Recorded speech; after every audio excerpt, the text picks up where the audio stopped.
from the 37th parallel on America's haunted highway, it's Pixelated Paranormal, your guide to the unusual and the strange.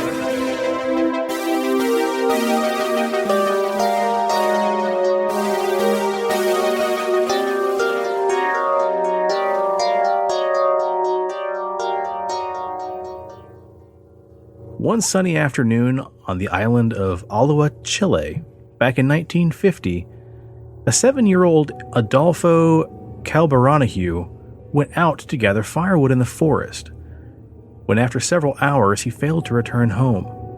For several days, family and neighbors searched the forest and the woods on the island, with no luck finding the boy. During his disappearance, there was a torrential downpour on the island and dangerously low temperatures accompanying this bizarre rainstorm.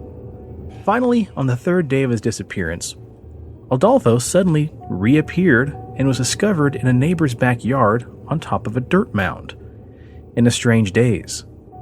The boy said he couldn't remember where he had been. All he could recall was that one minute he was gathering wood, and the next, several odd-looking men appeared and took him away. His parents believed that he had been taken by a group of cave-dwelling sorcerers. 15 years later, in Litchfield, New Hampshire, a group of 5 children who were staying the weekend at their aunt's house all experienced something peculiar. In the middle of the night, all children woke up to a strange red mist filling the bedroom where they slept. Intrigued by the strange mist, one of the children, a 7-year-old girl, rose out of bed and went to the window. There, she was met with a strange creature that she said had large black oval-shaped eyes, a large head, and thin arms. Her next memory was standing under a large disc-shaped craft next to her cousin. The 2 children were taken on board a ship, paralyzed and then placed on a metallic table. Then, an entity performed a medical procedure on the girl's lower body with a strange pencil-shaped instrument that had a small ball on the end of it. After this, the 2 were returned to the yard, where the remaining 3 children witnessed the abduction and the return of their 2 cousins. They retold the story to their aunt the next morning, but they were quickly dismissed as simply telling a child's fantasy. What do these 2 stories have in common? We'll answer this question and many more in the exciting conclusion of Thieves in the Night, Part 3, A Global Phenomenon. Folks, it's finally here. After episode 90 and episode 94, here we are, episode 108, and we're getting back to Thieves in the Night. Holy shit. The moment I never thought would happen. No one did. Me neither. Hell yeah. Yeah, we're going to get back at it and finally put the last nail in the coffin on this. Hey, you know what, though? We're doing better than the band Tool, so it took them 13 years to release a new album. It only took us like 13 episodes to do Thieves in the Night Part 3.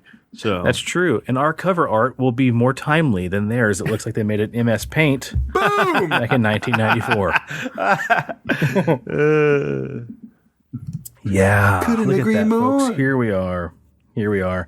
I think we should make a quick disclaimer.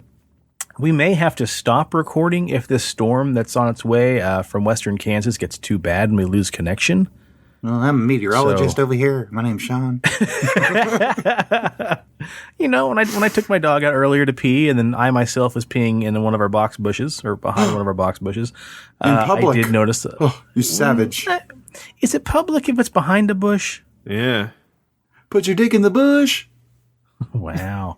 No, there's a lot of lightning out to the west, and we are under a huge severe storm warning, so we may have to pause and then finish recording tomorrow night, in which case, if that happens, then the episode will come out on Thursday. If you're listening on Wednesday, then the storm wasn't that bad. Otherwise, we were a day late and $1 short. Right? Well, let's not waste any time, because I feel like this is going to be a pretty lengthy episode. Do you like how I did that? I didn't say this is going to be a long one because that's low-hanging fruit for you guys. Indeed. So, Preston, why don't you start things off, buddy, and hit us with some news. All right, cue my intro. When the facts don't matter. You are fake news.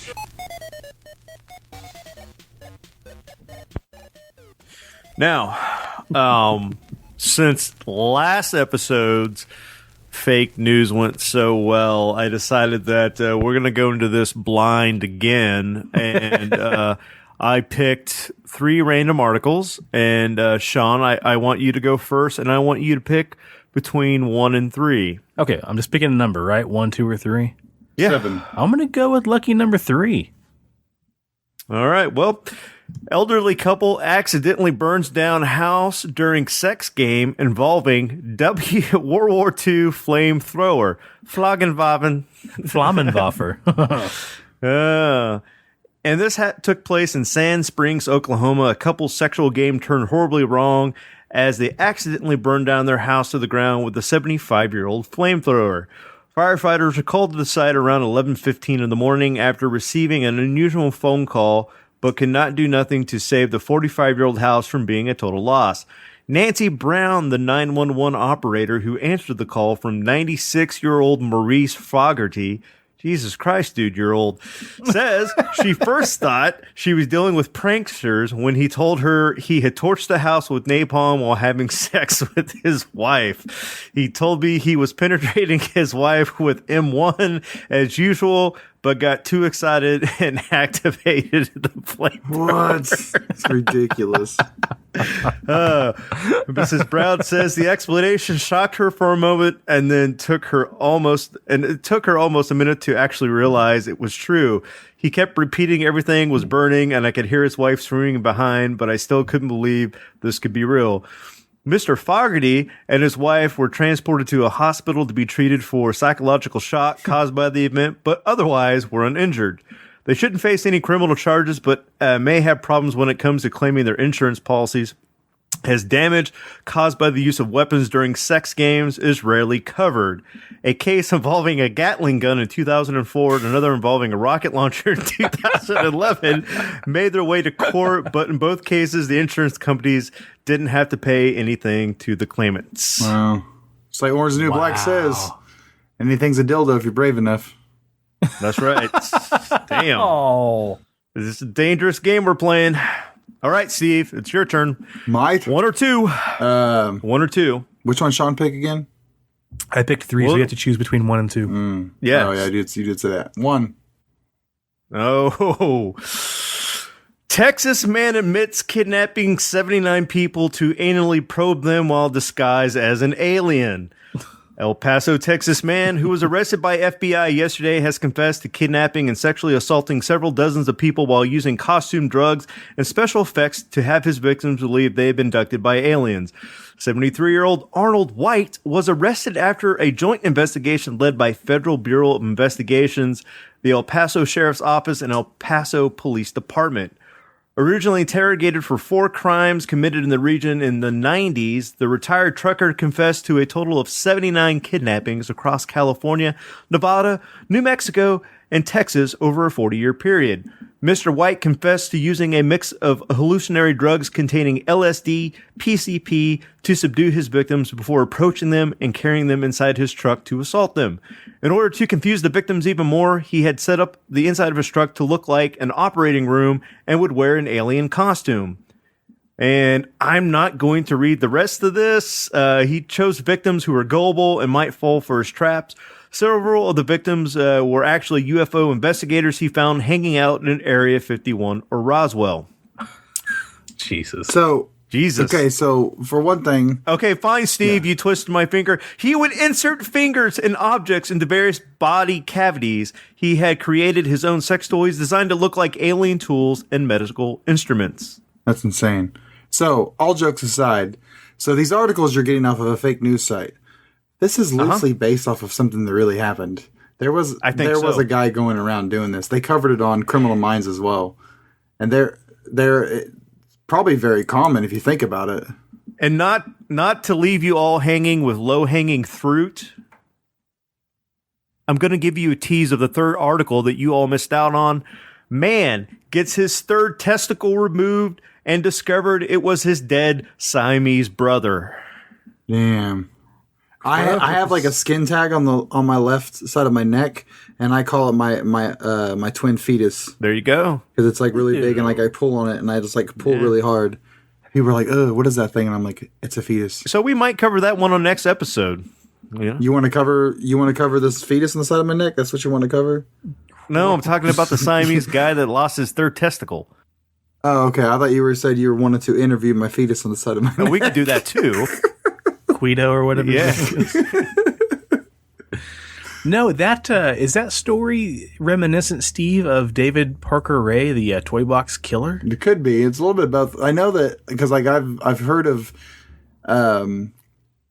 people saying that I've been abducted by aliens, blah blah. Like that's very common in some sexual abuse cases because they're like, I was abducted. These tests were done on me. I mean, they've covered in a lot of media over the years. And I bet crazy. You that's like a way for a pervert to do the deed if you wanted to. Like, I mean, to convince somebody that, especially of mixing the hallucinogen with it. I mean, I couldn't even imagine. Yeah, that was like, that was definitely an episode on Criminal Minds. And I mean, the government supposedly did that during all the tests for whatever that one project was when they gaslighted people. They would like get them high on LSD. And they make them think they're being abducted by aliens to kind of erase their mind and brainwash them. So, yeah. Give them a fake screen memory or whatever you want to call it. Yeah, false memory syndrome. Yeah. Interesting. Yeah, that'll kind of loosely tie into the latter half of this episode. Ooh. Aliens and abduction scenarios and whatnot. So interesting. Well, okay, so let's bridge the gap from the fake news to real news. And Steve, you tell us a little bit about some current events because they do loosely straddle both sides. Yeah, so I mean, as everybody's listening now, you've obviously heard of the multi-billionaire guy. Epstein has officially been declared dead by hanging of his own self-inflicted harm to himself, so to speak. When the news first broke, damage control right out of the gate is really hard to do because this guy is being accused of lots and lots of like human trafficking and greasy sex shit and just a fucking full-blown predator. He has a lot of ties to every political, every major fucking, I mean, he's shook hands with so many people. It gets crazy. All the investments and business partners and other rich moguls. And he owns like an island or some shit. And they just raided it today, which it's like, you really waited that long to do this? Pretty sure everything's gone that they didn't want there. So like the whole thing is like really weird conspiracy style. Like, a lot of people are running with the Clintons did it. There's people saying, Trump did it because they were looking into this and that. And it's really crazy to see. Prince Adam. Don't forget about He-Man. Yeah, exactly. Like, did you say He-Man? Yeah. But you have like, it's really weird to like, because the last two big conspiracies for us in our lifetime is Sandy Hook and 9/11. So it's crazy. No, wait, back up, clarify that. You're saying the last two big events that have spawned conspiracy theories, right? Yeah. Okay, I didn't want you to come across as like you saying those never happened yourself. No. I just wanted to clarify that those events spawned controversy. Controversial conspiracy theories to where they're very popular. This is going to be the next one, and we got to see it happen. Like, I mean, how do you like one of the world's most richest guys be involved in something like this? Him literally going to court, like he's going to give a testimony. He's probably going to name some names. They're going to find some evidence and, he turns up dead. Keep in mind, this dude was on suicide watch for 2 weeks. Then they said, oh, he's doing better. So they took him off suicide watch. But the person that was in charge of lifting that suicide watch works for the Trump campaign. And it's like, you shouldn't be near that. Right. Yeah. But I mean, that goes far beyond. Kind of sounds like everybody, all parties, all political parties are associated, everybody's a little guilty in that. Yeah, I mean, when you're running with the world's elite, man, you see some crazy shit, man. It's right. It's kind of like, you know, I'm starting episode 3, the show on Amazon, which Sean got me to check it out, The Boys, and it's kind of the same thing. Like, you get to see the life of the superheroes, and you're thinking, oh, glamour and photo ops and like going and saving the world, but like, they're sociopaths, they're fuck ups, they're drunks, they're fucking losers, like, they're insane. And like, it's, they're drunk off power. Yeah, it's like, I mean, and it's the same thing when you get into these conspiracy theories and this elite group of people that run the world. Like, I don't know, man, it's crazy. It just gets weirder every day too. That's what scares the fuck out of me. It's like back in the day, you'd have, I don't know, 5-10 years, and you'd get another crazy one. But like I just said, we have 9/11 sparked it.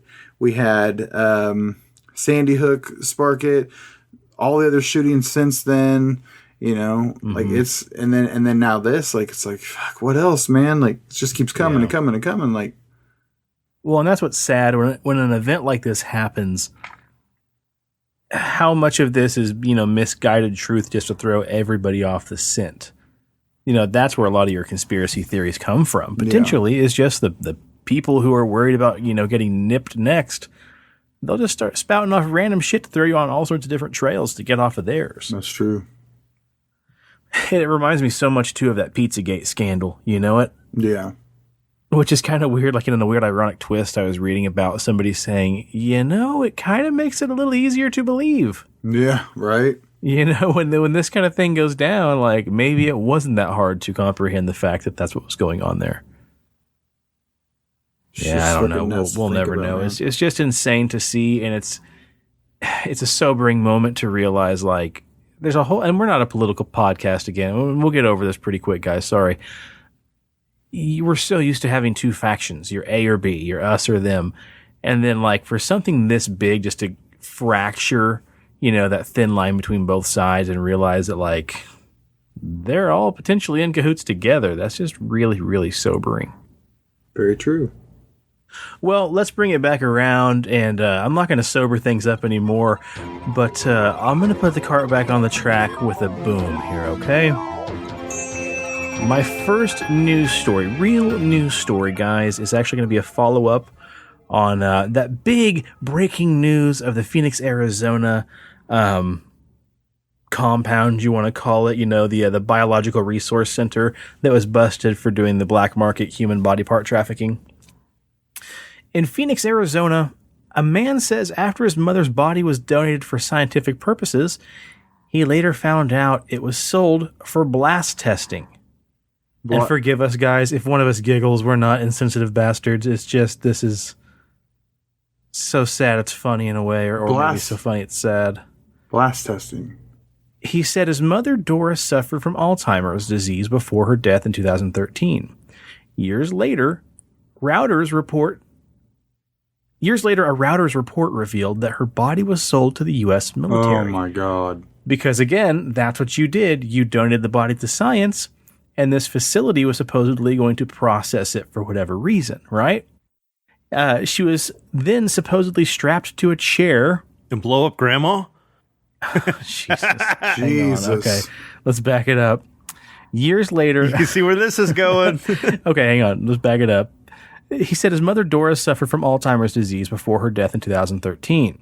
Years later, a Reuters report revealed her body was sold to the U.S. military. She was then supposedly strapped to a chair on some sort of apparatus, and a detonation took place underneath her to basically kind of get an idea what the human body goes through when a vehicle is hit by an IED. Fuck. You see, he received 6 ounces of her ashes, which is kept in a small box. And he says, it makes it hard to reminisce in a joyful way, knowing what happened. KNXV reports that Stauffer, this is the guy, is in one of many plaintiffs involved in a suit against the company. The owner, Stephen Gore, pleaded guilty to running an illegal enterprise in 2015, and he received probation. And Stauffer says he stole a lot more than my mom's body, Every time there's a memory, every time there's a photograph, you look at it and there's this ugly thing that happened just right there staring back at you. She will never be forgotten here.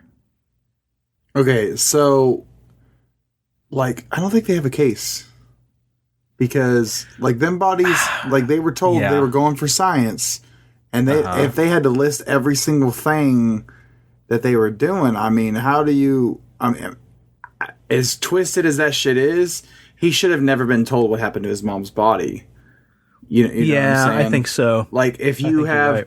If you donate that, they should have some kind of, like, waiver that you have to sign that says at any point, like, you can't come and ask us what we did with your body to help with science. Oh, yeah. Like a non-disclosure? You can just say, like, the area it went into. Like, for that would be military safety or something like that. Or if it was for cancer research or, you know, something like that. Not the specifics. I mean, come on. Like, I mean... Yeah. What they're doing is to save soldiers' lives, to make them... I mean, you know, IEDs are extremely common, and a lot of people lose a lot of fucking limbs from them. If they could use that in science to withstand blasts on the vehicles they're using, whatever the case may be. I don't know, I'm not a fucking scientist, but...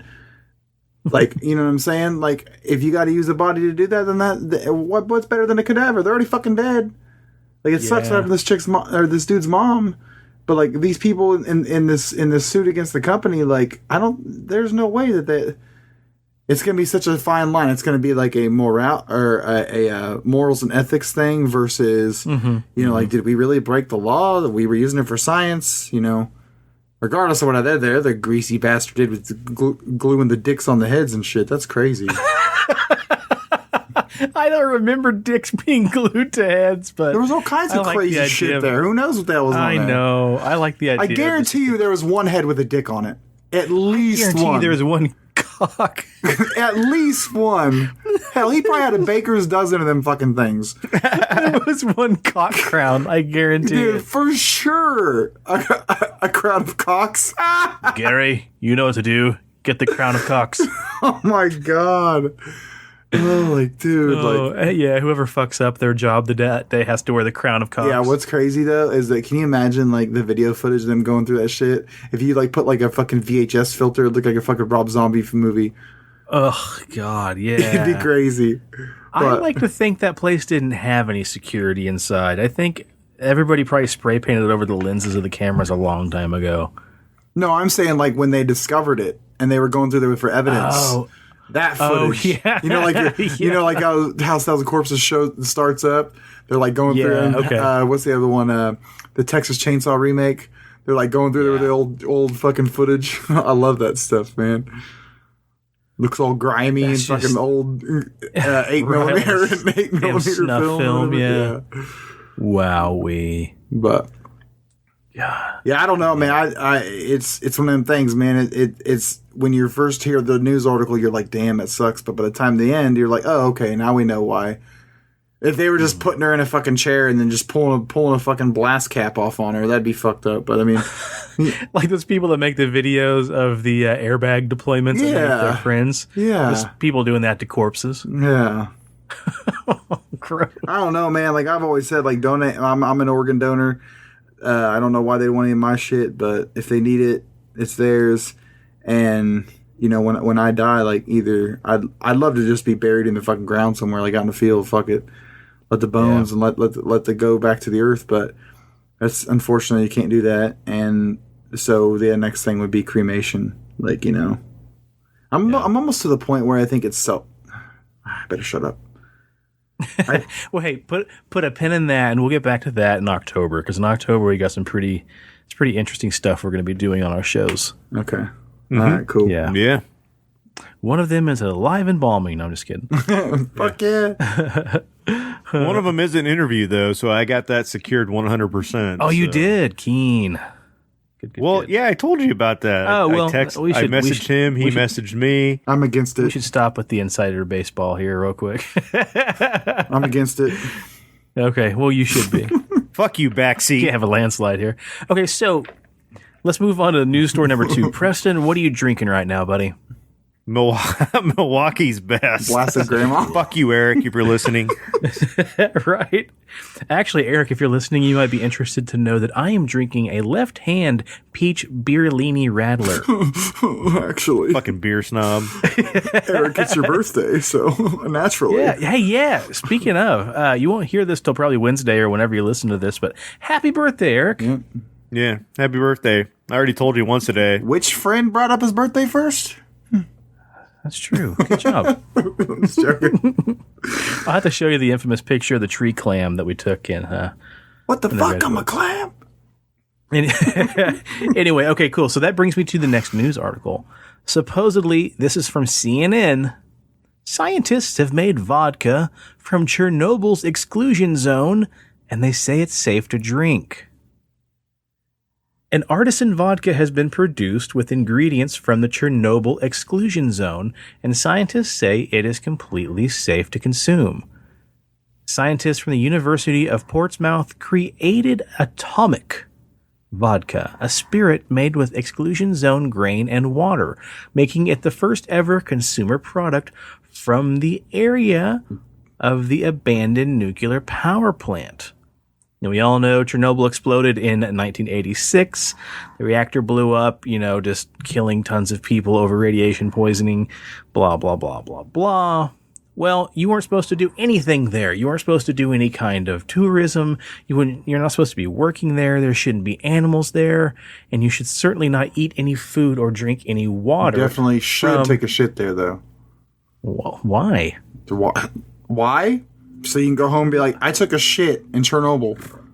And the fucking... And all I got was this lousy t-shirt. Yeah, no shit. And be like, oh, what'd you do in Chernobyl? Did you go to get close to the... No, I took a shit. Like, in there. I added my fucking gas to that fucking clouded ass place. This is... Okay, finish your story, because I've got a rant here. Go on. Okay. So the team of scientists, from Portsmouth in Ukraine brewed the vodka as part of a 3-year research project into the transfer of radioactivity to crops grown in the Chernobyl exclusion zone. Jim Smith, who led the project and who has conducted research for Chernobyl for decades, worked with a team to find out if it was safe to use some of the abandoned land to grow crops. 30 years on after the accident, we found out that shoot, hang on, let me reread this. It was worded incorrectly. 30 years on after the incident, we found was that in the area, the crops were slightly above the very cautious Ukrainian limit for consumption. So technically, you can't eat those crops. But we thought, well, we've got some grain. Why don't we try making a vodka?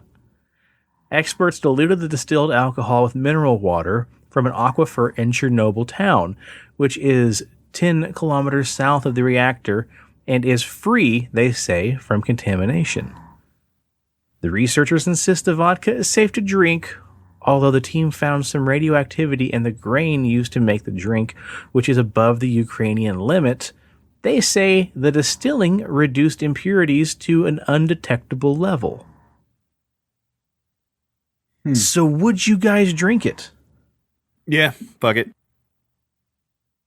I mean, I'm not an alcohol drinker, but I'd try it. I don't think I would, man. I don't know, like, so my thing is like, when it comes, you guys are always all into this fucking different types of beer and alcohol and liquor and shit. Like, it's like they just constantly try to fucking be more edgy. Mm-hmm. There's like edgelords inside the fucking drinking community. Edgelords. It's crazy. Well, put a fucking toe in a fucking drink. Put some fucking radiation in a drink. What's next? Fucking skeet in a drink. Oh, here it is. Skeet vodka. Here it is. The next fucking big thing. Soylent Green. Vodka is people. Like, what the fuck, man? Well, there's that alien vodka, which is distilled through meteorites, and then you've got... Wait, the little fucking alien head? Yeah. That's made... I didn't know that was made through meteorites. It's pretty... Yeah, that's filtered through meteorites, yeah. My buddy cool. Alex, before he moved to Colorado, gave me a little miniature one of those. I have it up on my shelf. I've always wanted to buy one and just pour the shit out and keep the fucking glass of a jar. Yeah, I mean, shit, keep it in it. Right. I think that's what gives it the green color is the actual... I heard the vodka tastes like dog shit, but it's green, so that's kind of cool. That a meteorite? And then Dan Aykroyd has Crystal Skull vodka, too. I don't know how he distills it, but it's supposed to be pretty tasty, but they wanted like $26 for about 4 shots worth, and I thought that was crazy. Sounds like a Dan Aykroyd thing to do. You don't know. Sounds like a Dan Aykroyd thing to do. The Japanese scientists given the green light to make human-animal hybrids. Animorphs. Awesome. Right? Hiromitsu Nakachi, director of stem cell biology and regenerative medicine at the University of Tokyo and team leader at Stanford's Nakachi Lab, is the first to receive approval for the questionable experiments which will attempt to grow human cells in a rat and mouse embryos before being brought to term in surrogate animals. Basically, in short, guys, we are looking at the first ever chimera. Yep, that's right. Mixing human DNA with animals. The Isle of Dr. Monroe. Yep. What they're trying to do, basically, is mix human cells with animal cells so that we can grow actual viable organs. Because at the rate we are right now, we're needing more organs than we can sustain. We're having more need for actual transplants than we have actual donors for. So they're thinking we can mix human DNA with animal DNA and then grow therapeutic tissue in other animals. It's going to be a Beast Wars. I always say this on the note of conspiracies. If we're hearing news of it and they've been given the green light, that means they've been doing it for freaking years. A long time. A long, long time. This just means they finally perfected it. And they've already torched all the failed attempts. Wow. They say, if the goal of such studies is to discover a therapeutic application for humans, experiments on lab rats and mice are unlikely to produce useful results because the size of the organ will not be sufficient and the result will be a far cry for humans anatomically. So they're saying, basically, they're given the green light to do bigger experiments. So I don't know if we're going to see, monkeys with human heads and shit like that, but they've been allowed to research the hybrid embryos for some time, but they've been restricted from going past a 14-day growth period. However, back in March, the policy changed when Japan's Education and Science Ministry announced that such creations could now be brought full term. So again, I think that means that we've failed, we've gone past the failed aborted experiments. We moved on to actual, we probably have monkey people. Yeah, dude. Cats with human hands, shit like that. I just found an article about that guy. It turns out he does Animorphs fan fiction. Fucking gross, dude. I'm here all night. Well, speaking of all night, it's been half an hour into the news. All right, everybody, here's a great time to pause before we get into the main subject.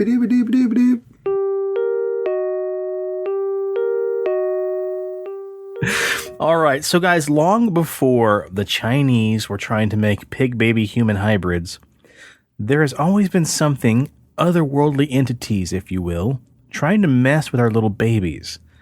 Since the dawn of time itself, actually, there's been this terrifying trend that something or someone is stalking, killing, borrowing, or stealing our children right from beneath our noses. It's not Preston? Nope. From the love-scorned demon Lilith to little woodland fairies and gnomes, and even Bigfoot. For whatever reason, these benevolent entities have had a fascination with our human young. For centuries, we've learned that the human population has been plagued by the woodland creature, the woodland creatures, the hidden folk, the fey folk, and their constant quest has been to steal our young and switch them out for their own. But now, that terrifying trend has kind of got a new mascot. And before we get into that, let's talk about the last few creatures that are preying on our young. So first of all, I want to mention the Penangling from Malaysia. Don't you giggle. What a gangster name. What up, girl? I'm the Penangling. So this thing is especially creepy, okay? According to Malay legends, once upon a time, a woman was taking a ritual bath of vinegar and honey. But she was startled by an intruder, and as she turned her head to see who was coming in, she spun her head around so fast it fell off, thus spilling the viscera across the floor. And so was born the Penangling, a dismembered head with dangling entrails flying through the jungle, seeking out young women to steal their fetuses. My God! It primarily preys upon pregnant women and new mothers, lurking about the homes where women are just about to give birth or still within childbirth itself. Ugh. It can squeeze through the cracks of the floorboards and through the walls, and after you have a baby, you might hear a strange sucking noise as she's found to be lapping up any afterbirth that has dripped onto the floor with her tongue. Once startled, she'll fly past the mother, kind of like those creepy Medusa heads in Castlevania, wrap the tongue around the baby, and then fly into the evening, and you'll never see your child ever again. Hey, didn't we cover this bitch on Cryptid Encounters? I don't know if you should call her a bitch, Preston.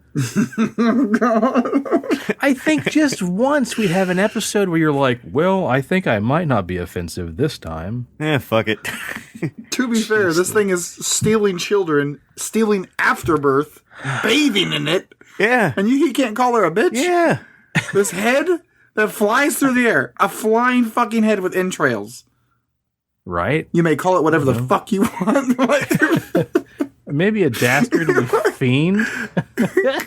Yeah, I'm pretty sure we did cover it because but it's not just the head though, because so this is the entity that was once a lady and she ate a demonic black chicken and then it turned her into the Pangalangadangalang, and then at night she detaches from the torso, so it's like the bloody stump with the titties, and it's like and then like that's how you kill it is you go put salt on the bloody stump in the ground, and then it can't reconnect before dawn and it's fucked. No, it's not the same entity. That's crazy. It's close. Damn. This thing never. Yeah, this thing doesn't have a body. It's just a decapitated head. But she turned her head. She spun her neck around so quick that it fell out. Mm-hmm, yeah, she spun her head so quickly out of sheer terror that she basically snapped her own head off. So basically, the people that, like, I call them rubberneckers when they go by a wreck, they're like, and then I'm like, look at you breaking your neck to see that wreck. God. You cue the Buster Rhymes. Yeah. Break your fucking neck, boy. just bending that neck to see that wreck or see the chaos. Yeah. Yep. Pretty much, man. Pretty much. Okay, so that is much like the other creature that stalks Indonesia and Malaysia, the vampiric Pontianak, sorry. Through the blood of any mortal will do, it prefers that of infants and pregnant women. Is this thing related to Chris Pontius from Jackass? I don't think so, Party Boy. Yeah.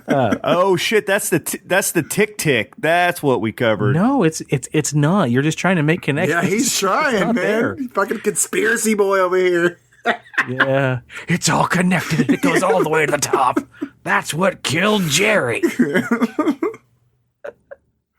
Though the blood of any mortal will do, this vampiric fiend prefers that of infants and pregnant women, ripping fetuses straight out of the womb if the opportunity might arise. The Pontianak is said to be the spirit of a woman who died in childbirth as a virgin or at the hands of another creature of its kind. This curse can be averted if glass beads are placed in the victim's mouth, needles placed in their palms and the soles of their feet, and eggs tucked under their armpits. Its cousin, the oswang of the Philippines, has similar tastes, using its long fingernails to cut fetuses straight out of a mother. So I'm starting to think, like, I'd rather have a changeling. Yeah, this shit's crazy, man. Than this kind of creepy shit. sweet Christmas. Now, the next one I want to talk about is witches. We all know witches have always been trying to steal children, but here is a creepy little note I found in this book that really makes me think that witches might be my new, most feared creature. So, I mean, what do you want to watch? You want to watch Hocus Pocus? You want to watch witches? Whatever. They're always trying to get children, but we never quite figure out why. Well, that's because witches are gives them their youth, right? Exactly. They're oftentimes found to be very old. That's what the Sanderson systems had to do. You know how they make the sustenance to get their beauty back? Yeah, dude. They fucking cook a kid in a fucking big old cauldron. Yeah. Eat it. Have you not watched Hocus Pocus, bruh? Well, yeah, but I mean, they'd let you try to connect the dots. I got the gruesome shit right here. They're like, we need this, this, and this, and then they suck the fucking soul out of it, and then they eat this shit. Fucking Steven bringing the heat. Dude, I love me some Hocus Pocus, man. That's my favorite. I guess, my favorite Halloween movies. You have a whole fucking tattoo sleeve of Hocus Pocus? Jeez. Come be children, I take thee away. Let's go. So what they're said to do is take a child, boil it in a cauldron, and then once it makes this thick, frothy soup, they reduce the heat into a paste and then smear the leftover goo from the child's body across their face to get their youthful appearance back. So they don't get that cliche mold nose shit going on? Yeah, it's also said to be a great tonic to get rid of moles. Damn. Maybe that's what I need for this fetus on the side of my neck. Have a witch take it. Or whatever it's called. It's like a catch-22. I rub the shit on it, but I gotta have a witch take it off of it. Ah. So I gotta rub that. I gotta rub that. You're screwed. That substance on it. Substance. Gross. Get rid of that thing. That'll be the show art. My fucking fetus on my neck. It's so fucking gross. They're said to drink the mixture of the boiled infant and then rub the remaining goo across their face to get back the youthful appearance. Okay, cool. Let's just skip the rest of what I have on witches because Steve's already a forerunning expert on it. Let's talk about Bigfoot. Whoa, you leave Bigfoot out of this. No, I won't, sir. Let's go to Australia and talk about the Pamir Coethethi, or spirit of the land. Only children and dogs can see the creature, but they're said to sneak up on small children and take them away into the forest. Or how about the Penangling, a large, hairy, gorilla-like being fond of carrying off women and children? It's unclear if this is connected to the Yowie of Australia, their version of the Bigfoot, but female Penanglings, often named Araquerti Iranti, that's too scientific for me, is very strong and can alter her appearance to be a beautiful woman or hideous if she chooses. She chooses to steal infants because she herself lacks a womb and can't birth any of her own. That's actually really sad. It is sad. Yeah. I can tell you guys a story of how I stopped a child abduction once, but I won't get into it. Instead, we'll go to Japan, where the Yamawa-toko, known as the hairy, tall mountain man, very similar to Australia's Bigfoot, have been known to take children as slaves and abduct women for procreation while they relentlessly rip apart the father figures in the families. Damn. Yeah. Like a serial killer Bigfoot. Pretty much, man. But somehow, if you manage to outrun that creature, you have to make sure that you don't fall prey to those creatures who are hiding in the water pools in Japan, waiting to drag you under. These creatures are known as the Kappa. They're commonly depicted as humanoids covered in amphibious skin and scales, with a shell, a beak, and curiously enough, a water-filled depression on top their head. They're said to reach up and grab children passing by and drag them down to the pools, while they will drown them and eat them. But it's said you can actually kill these creatures if you can hit them hard enough to spill the water that's inside of their head. If the water is spilled or evaporates, the Kappa can die. This is similar to a water fairy or a mermaid. Now, all those are fun and fine and dandy and everything else, but the one in here that I thought was really interesting is one cryptid that I thought was actually one of the lamest, and that's the Thunderbird. Are you guys familiar with Thunderbirds? Hell yeah. My homeboy Preston Nichols saw Thunderbirds out in the Nevada desert when he was building his time machine that he had to get naked in to get into it. Because you can't travel back in time without being naked. Exactly. So, supposedly, there are actually Thunderbirds in New Zealand that go all the way back to the Maori legends called the Tehokioi, a large bird of prey that was known to swoop down and snatch children out of yards and then take them back and devour their brains in their nests. Sounds very similar to pterodactyl. Exactly, yeah. There have been sightings all across the U.S. and all these other continents of giant thunderbirds being either pterodactyls or large winged feathered birds stealing children. And there's actually a famous case here in the U.S., which is the story of Marlon Lowe. And that's what I want to share with you guys, because I don't think we've covered it before. Are you guys familiar at all with Marlon Lowe? Mm-mm. Okay, nope. Cool. So, a late summer afternoon, these kids were amongst this game of hide and seek, right? Near Kickapoo Creek. And they're out having fun with their friends. The parents are grilling steaks on the grill, hot dogs, maybe some kebabs. It's a perfect July evening around 8 o'clock. The kids are running around having fun, darting this way and that, and running around the sides of the house, out of the parents' vision and then back again. Well, Mrs. Lowe realized she hadn't heard her kid for a little while. Things got real quiet. She started to kind of get worried.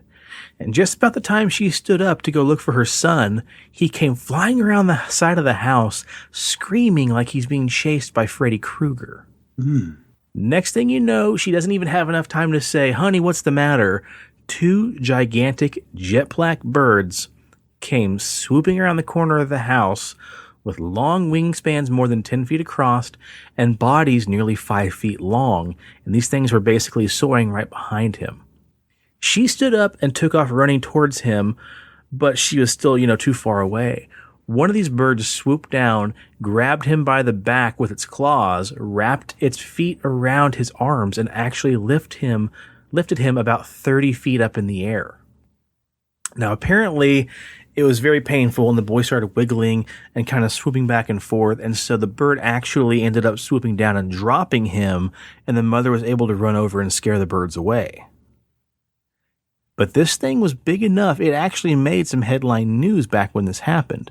Several neighborhood witnesses actually recalled seeing what happened, and the mother said the scariest thing she will never forget is a sight of her son's feet dangling in the air, his little fists hitting the bird's underbelly as it tried to carry it away. Wow. Screw that. That'd be terrifying. Yeah. Yeah, and you can find more of that, all over the internet. Apparently there's news stories and everything else about it. But yeah, I never really paid too much attention to that until I realized there's supposedly in the US there are actual documented cases of that. Now the next one I want to kind of go on to a bird theme here and talk about La Lechuza. And you guys probably remember that. That is the owl witch of Mexico. And I think, Preston, I don't think, Steve, you were on the show back then, but Presto, you and I talked about me having a friend up down in Texas who actually saw this thing once. Yeah, and then I told a story about the farmer that shot it, and then the next morning went out because it was like a weird owl creature, and then he's like, "Get it with your boots, Ted," and shot it with a shotgun, and then it ended up being like an old fucking woman. Yeah, like Weird Al, there you go. The polka player. Yeah. She's a bird witch that sometimes looks like Weird Al. Hey! More recently, Mexican parents warn their children of La Lechuza, an immense owl sometimes seen with the face of an old hag. Descriptions and lore surrounding her are contradictory, but one aspect remains the same. She loves stealing children, particularly those who are walking home alone late at night. The legend of La Lechuza says it's actually a shape-shifting bruja or witch seeking a replacement for her own baby that was murdered years ago. Like other paranormal beings, she is able to lure away her prey by whistling or crying like a human baby that's in distress. Now, I want you to think about this. An owl, Steve. What do owls have in common with aliens? Everything. They're creepy as fuck. Big fucking eyes. The still motions where they can move their fucking head. Exactly. Again, that's why I have a 3-foot plaster one up in my retro room that sits in the silhouette of the window, so the natural light from the moon shines in. There's this fucking 3-foot tall fucking owl. It's creepy as shit. I love it. Fucking creep. So yeah, a little reminder here of Lala Chusa in that story we shared. Basically, the guy, I don't know if I shared his name or not, but guy I know down in Texas, he and his wife live down in the small town. They are, very honest, hardworking, God-fearing folks. And one night, the gentleman was walking around the park across the street. There's like a park the size of a city block across the street from their house. And he said one night he was out walking around and he just happens to glance over in this tree that he passes by every night. And up in this tree, he says this giant, like 3-foot owl-sized, owl-shaped bird with the face of an old woman. Ugh. And he said he looked at it and had just enough time to realize what it was. And he quickly turned his head and walked as quickly as he could away from it. I don't remember if he said he was saying a prayer as he did so, but he knew basically to get the fuck out of there. And when he went back to work, he was talking to one of his work buddies who was, from Mexico, a Hispanic gentleman. And he says, yeah, that's La Lechuza. That's the owl witch. And apparently she was sitting out in a tree across the street from a man's house. And the man was known to be running around on his wife in this small little town. So somebody thought that maybe either someone did a spell or La Lechuza herself just heard of this man's, misdoings and was watching this guy outside of his house. That's crazy, dude. It's creepy, and like it's one thing to get a story from somebody and you're like, ooh, that sounds spooky. But to not really prod too much for this story and just for this guy just to openly tell me about this. When I said, hey, I got this podcast, we talk about weird stuff. Have you ever heard anything weird, any weird lore in this town, or have you ever experienced anything crazy? And expecting to hear them say, I don't believe in all that, ghost stuff and aliens, but for him to be like, yeah, one time I seen a bird witch. And just to have him tell me the story just as stone cold serious as can be, it's pretty chilling. It's pretty weird. It's definitely kind of chills the blood a little bit there. So, I don't know what I'd do. So I remember when we were driving, we were listening to that podcast, Coast to Coast, I think it was, and that shit with that big owl, that shit fucked me up, man. I don't know what I'd do if I seen that type of shit. I don't either, dude. I don't either. Well, tales of these creatures and similar have been told for centuries, intertwined amongst our folklore and urban legends. But something more sinister has been recently entering our periphery and has actually rocketed far past tales told by campfires and secured its place in our pop culture and our psyche. While we see the same trend occurring in modern days of child abductions, we have a new villain in the piece, and it's known as the Alien Grey.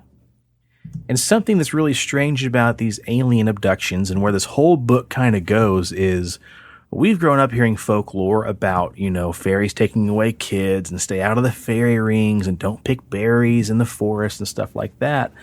But these kind of really directly mirror the modern day alien abduction stories that we've been hearing since, recently, like the 20s and 40s, and it really, really hit pop culture around the 60s with Betty and Barney Hill. So something that's odd too, we talk about fairies being goblins and gnomes and Bigfoots and sprites and bodiless floating heads with entrails. You've got the same kind of trend going with aliens because we've got a lot of abduction stories where you have insects, reptilians, hairy dwarfs, blue guys with hoods, robots, Nordic blondes, and everything in between. So what's really strange and has to be noted here is that these folklores and this phenomenon has really just changed, and instead of coming up from the ground, they're coming down from outer space.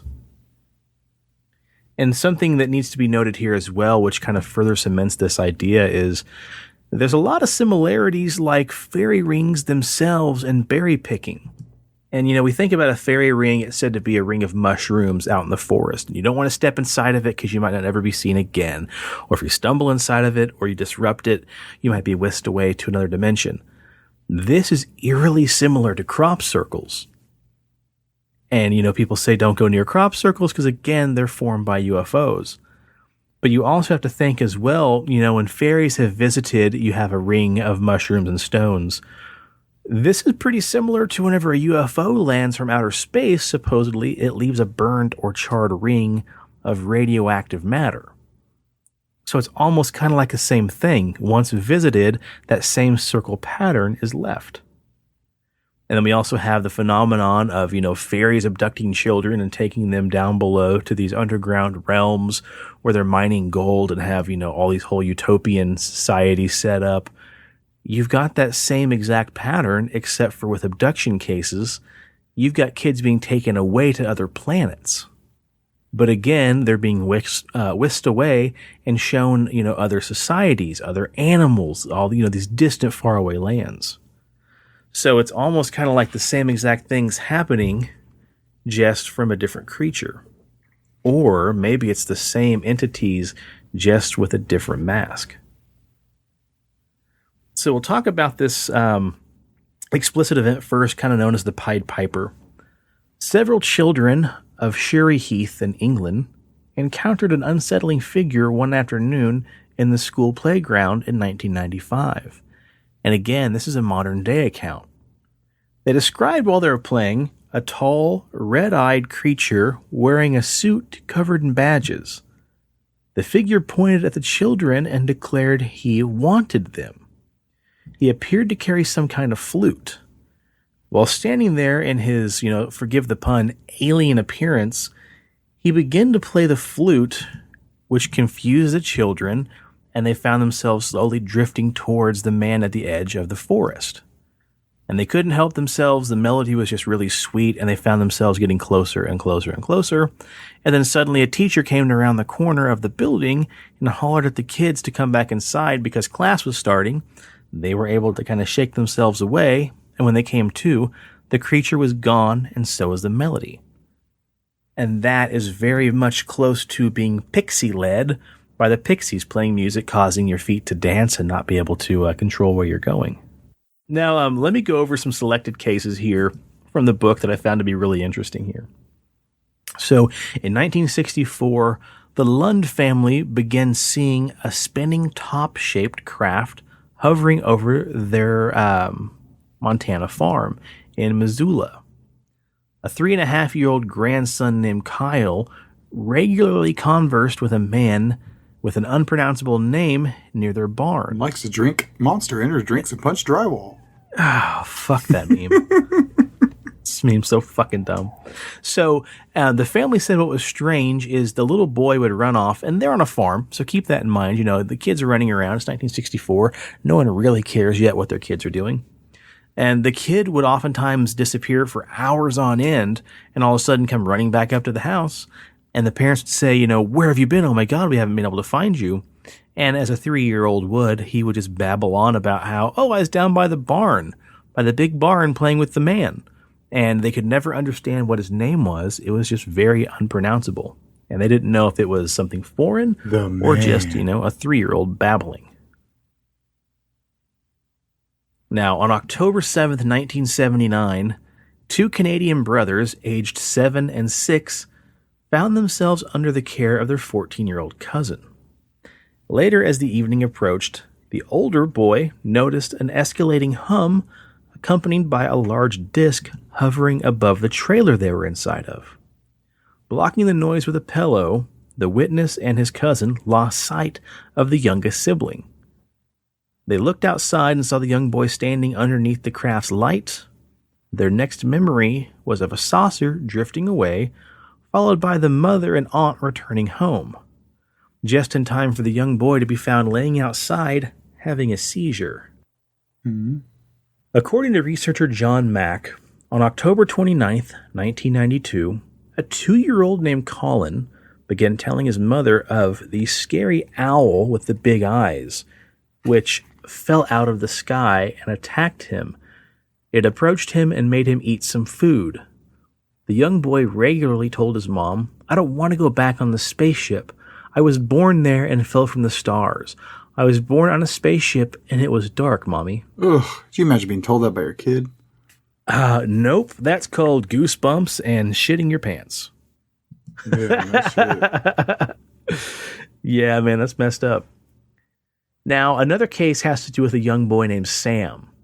Sam was plagued by nightmares of bright lights and loud noises since the age of 5, and began hypnotherapy sessions with Yvonne Smith in the 1990s. Among several instances, he recalled events, and one specific incident at the age of 10 when he recalled being levitated from his bed into a brightly lit space. Multiple short entities with what he called watery eyes would make him disrobe regularly, and then inserted a flexible cable into his rectum before returning him home.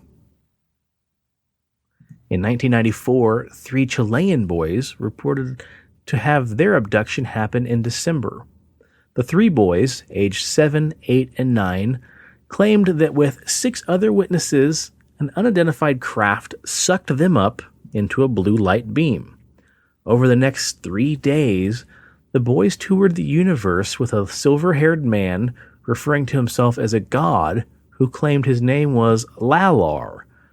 Before returning them home, they reported that he scraped their face with an unknown tool and stuck them in the back with a needle. Fucking gross. Ugh, yeah. In 1995, researcher John Carpenter interviewed a mother who said one day she came in to check on her daughter who was taking a nap when she discovered a thin, white being near the 1-year-old daughter's crib at the foot of her bed. Under hypnosis, she said that she and the father independently each recalled being paralyzed and helpless to watch as a small being appeared out of a red portal and lifted their baby from its crib.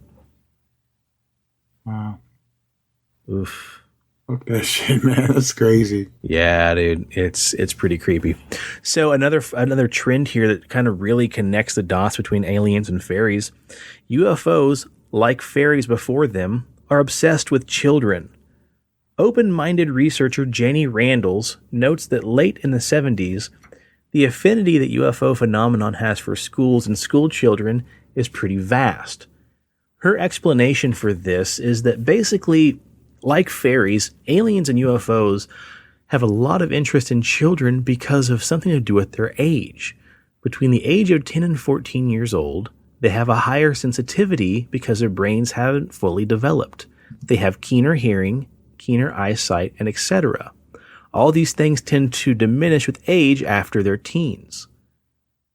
And also what's strange is because of their they said sensual, but meaning like their senses, because of their faculties and parents knowing that they tend to change, they're harder to believe when things happen to them. One of the most striking UFO sightings was at a school in September 16th, 1994 in Ruwa, Zimbabwe. Now, this is a very famous case we might talk about some other time.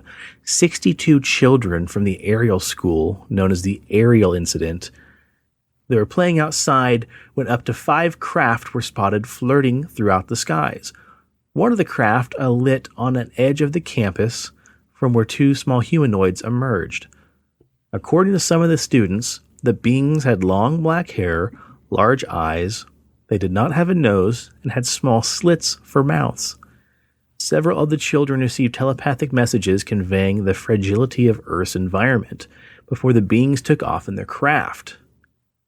The incident bears a passing resemblance to the sighting from the 1940s, where a superintendent and 45 children observed the Menehune, Hawaii's indigenous fairies, playing across the street from their school in an empty field. Most alien abductions are reported between the age of 6 or 7 years old, though kidnapped infants are not unheard of.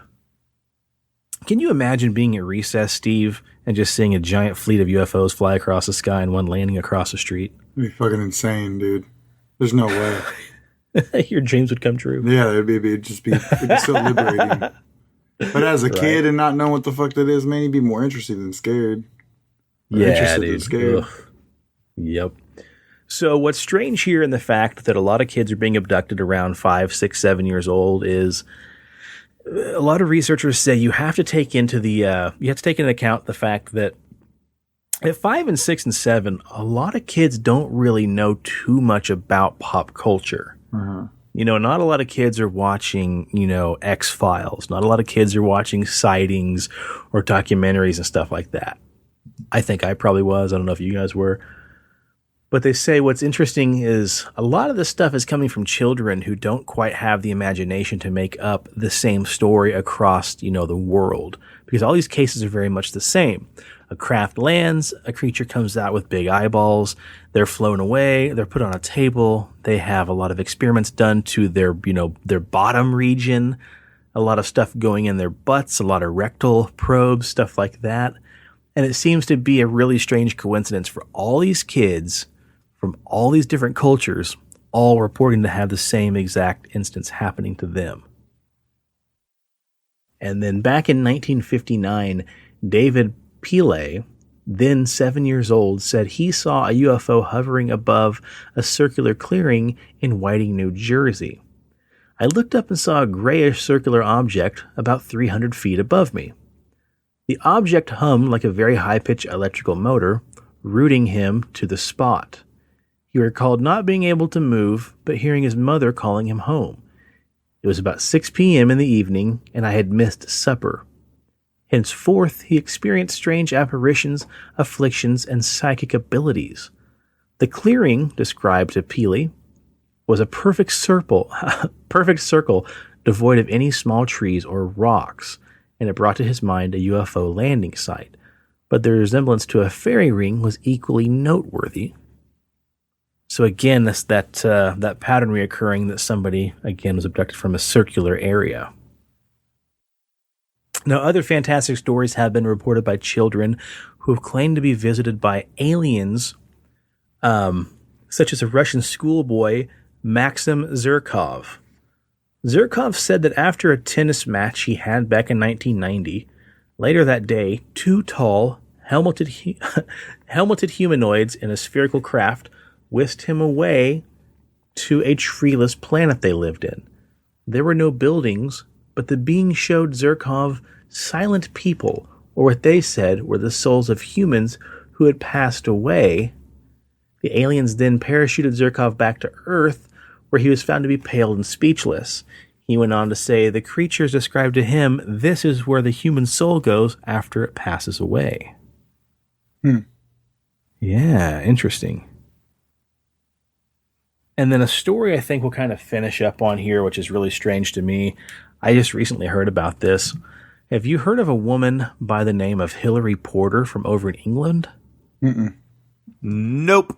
Hilary Porter actually was part of the Ministry of Defense over in England for quite some time.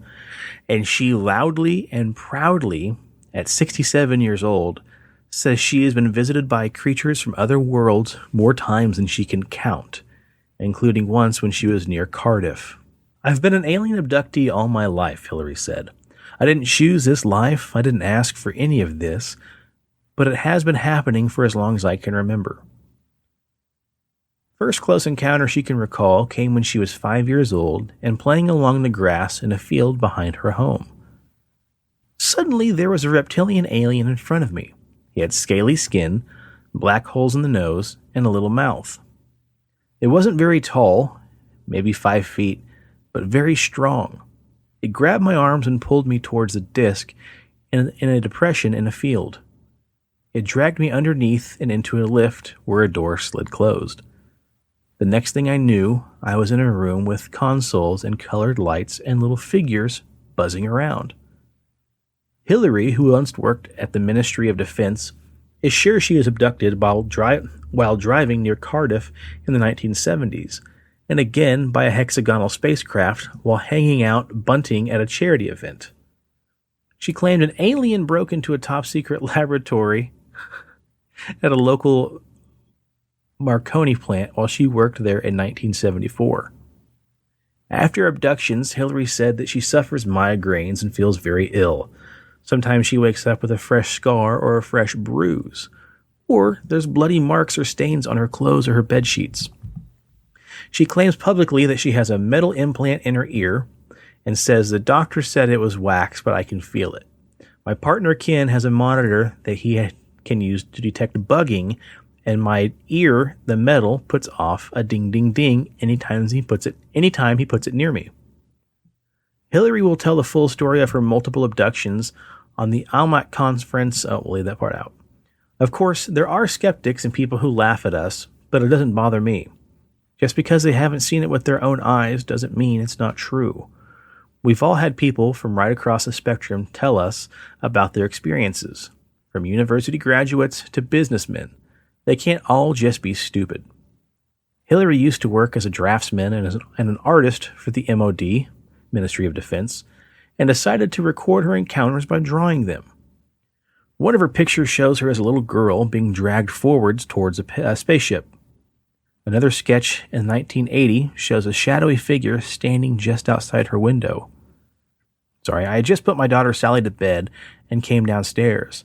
I spotted a huge figure by the window and I froze. After a few moments, he raised his hand and I did the same. After that, I wasn't quite so frightened. I thought he wasn't going to hurt me. Then he glided to the back of the garden. He moved so fast, whoosh! Then he shot sideways, paused for several seconds, and then he was gone. For years she suffered alone until a crisis abduction in 1994, when she says she was shown flashbacks of previous encounters. Pushed to the brink, she started looking for other people with similar stories. That's when she met partner Ken Parsons, who runs the British Earth and Aerial Mystery Society, or BEAMS. That's convenient. She met more abductees and someone who can recall many experiences. As someone who can recall many experiences, she began counseling them. Finding someone else who's understood me was so important. You know you're not all off your trolley. Ken said he believes the aliens were visiting our planet to take genetic material for breeding purposes. There are greys, the ones everybody recognizes, but they're just a servant. The reptilians are the higher beings, and then there are humanoid types too. But there is something above them, cowled figures. You can't look at them. Their eyes shine, and when they look at you, they blast a message into your mind. They tend to take females more for their eggs and genetic material for breeding purposes. We believe they are making a cross between aliens and humans. Hilary of Frankenborough says her abductions have grown less frequent, but strange phenomenon still plagues the area around her home, which has a spectacular view over the Hampshire skyline. She says she's seen hovering triangular shapes, bright lights, and flying formations, which she has photographed.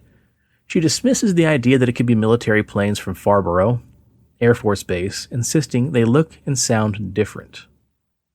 That's trippy. So that's pretty intense. And if you guys go to that link, you can see one of her drawings she did of it. Looks like some creatures in her bedroom, maybe.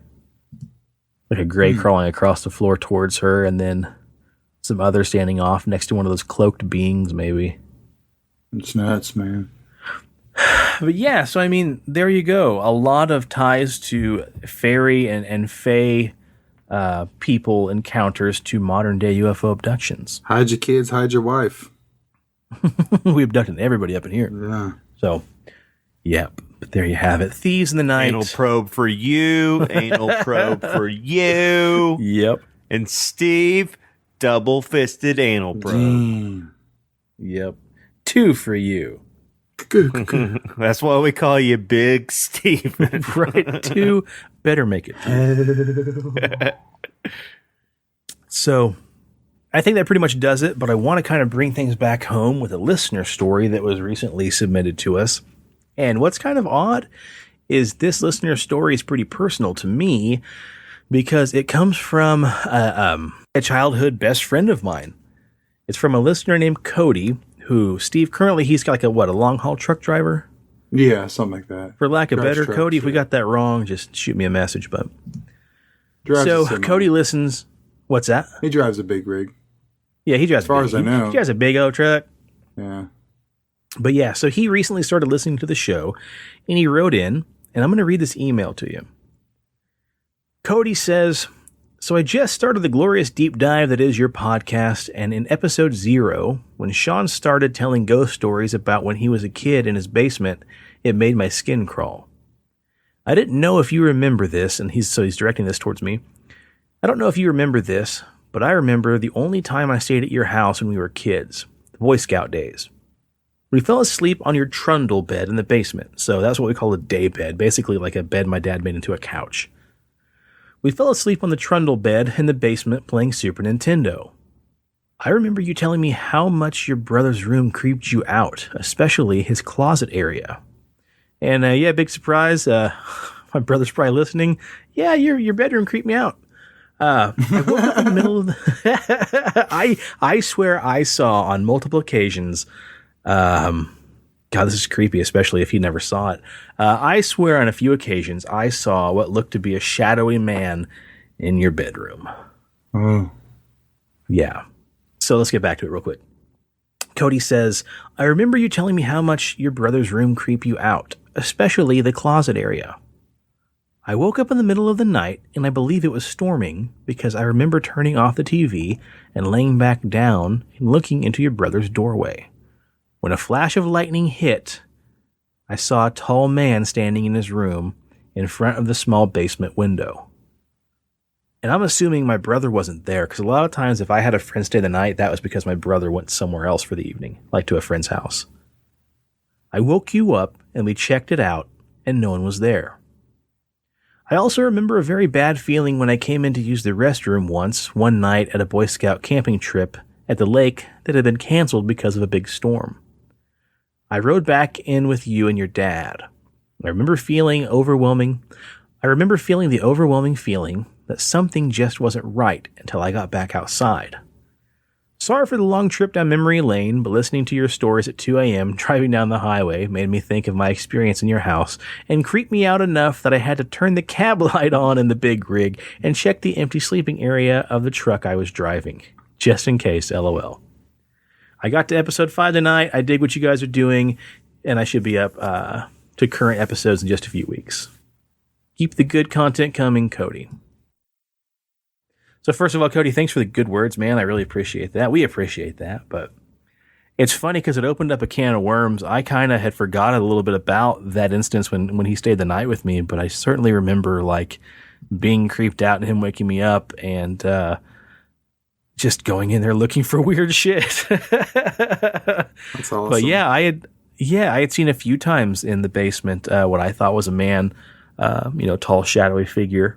So I remember once my brother and we had bunk beds when we were little, and my dad had built them so when we got older we could separate them, and I could have a bed in my room and my brother could have a bed in his room. And my brother decided to keep his bed elevated because he had the top bunk.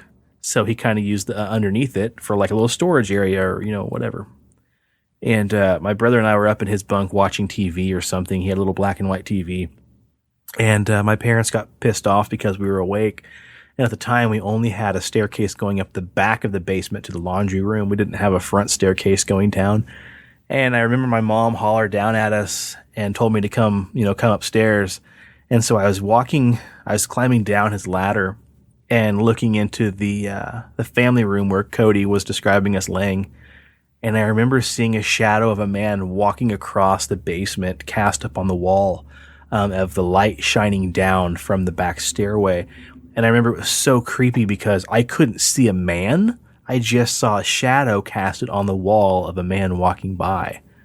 And it just scared me so bad. I remember I screamed, fell off the last 2 rungs of my brother's bunk bed and ran upstairs.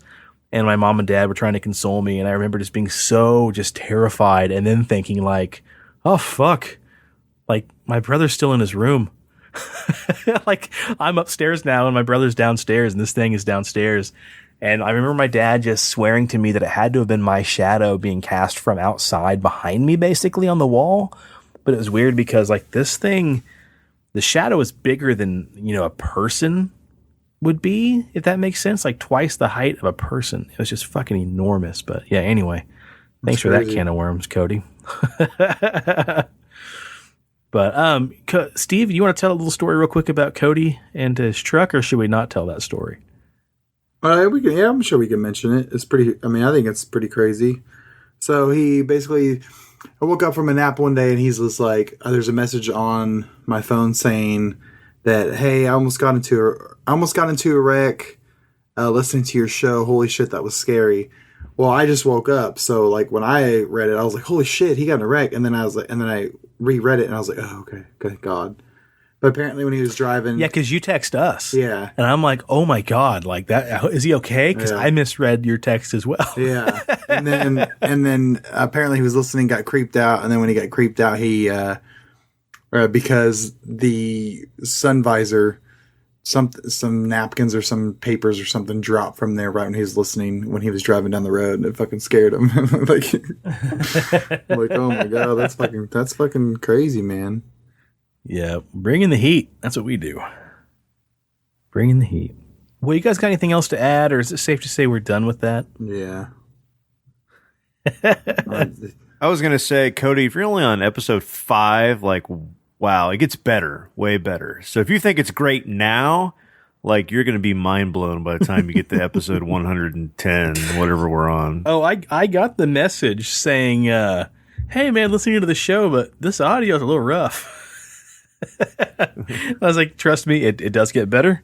Yeah, it got a lot better. So, but yeah, he did concur that it got better. But yeah, man. Yeah, once we got past Rob wanting to record only on Skype, yeah, the audio got better. Yeah, most definitely. But yeah, thanks for listening, Cody. Thanks for the kind words, dude. And I think we're hopefully going to sit down sometime with him and maybe see what else we can remember from growing up, and maybe catch some personal stories of his as well. But yeah, it's pretty badass, and we really appreciate that. So yeah, cool. Hell yeah. Well, any idea what the next show is going to be about, boys? Because I feel like Thieves in the Night is fun, but the book, while it is a great deep dive in the subject, was not quite what I thought it was going to be. So I realized it's going to be aliens. It's going to be aliens. Okay. Daddy's going to take the wheel for an episode, and I haven't decided which book I'm going to cover. Okay. But it's going to be aliens, definitely aliens. I'm not saying it was aliens, but probably aliens. So did you fluff your hair up, put your hands out? Yeah. Like a $5 foot long? I'm not saying aliens, but aliens. Nice. Oh yeah. All right, man. Well, let's plug some stuff. Steve, what do you want to plug, man? You check out our Instagram, PXL Paranormal, and you can check out our Facebook at Pixelated Paranormal. Get on there. We post some stuff sometimes. You can see the visual visual campaign that we do. Yeah. Just pretty fun. It always gets a lot of update and stuff. So other than that, I mean, that's all there is to plug for me, I think. Sweet. All right. Check out Mark's solo show, Pixelated Sausage. Check out his video game reviews, Attack the Backlog. And also, I will mention this again. You don't have to. We're not begging.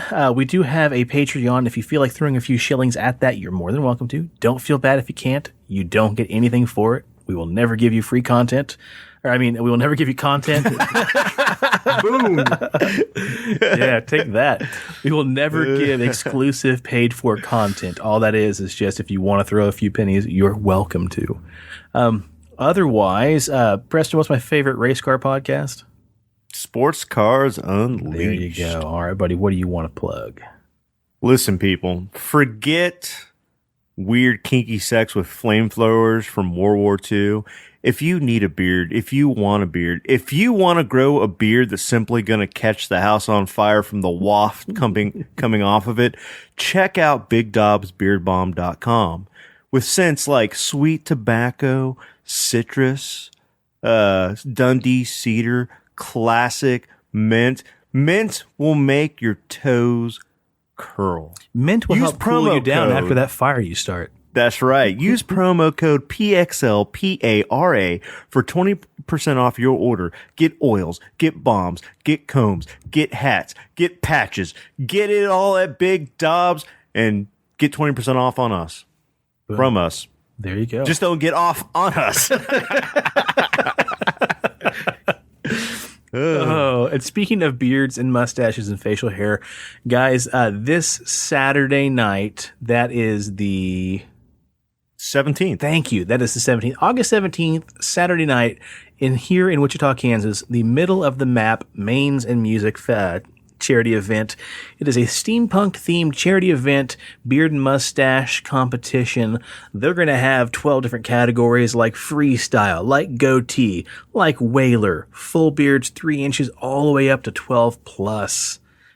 The proceeds are going to go towards Lexi's Lamb. It's a great organization, raising some money for a really great fundraiser here, and it's going to be pretty badass. Facial hair competition. And holla at you boys, because we're both going to be there representing. We are going to be there. Farley's going to be there.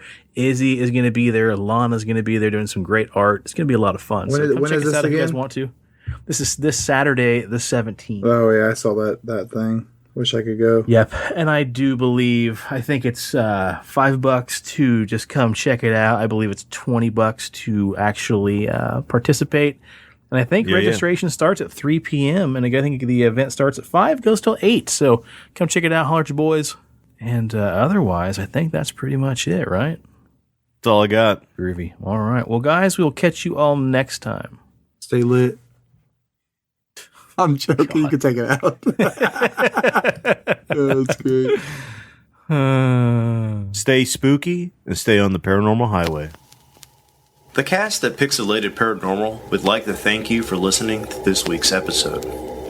Pixelated Paranormal is here to tell you tales of the fantastical, the strange, the unknown. Tales that will move you a little further down the paranormal highway.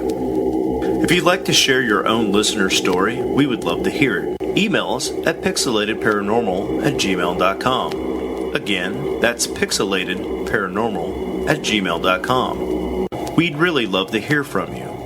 Again, thanks for listening to this week's episode of Pixelated Paranormal, your guide to the unusual and the strange.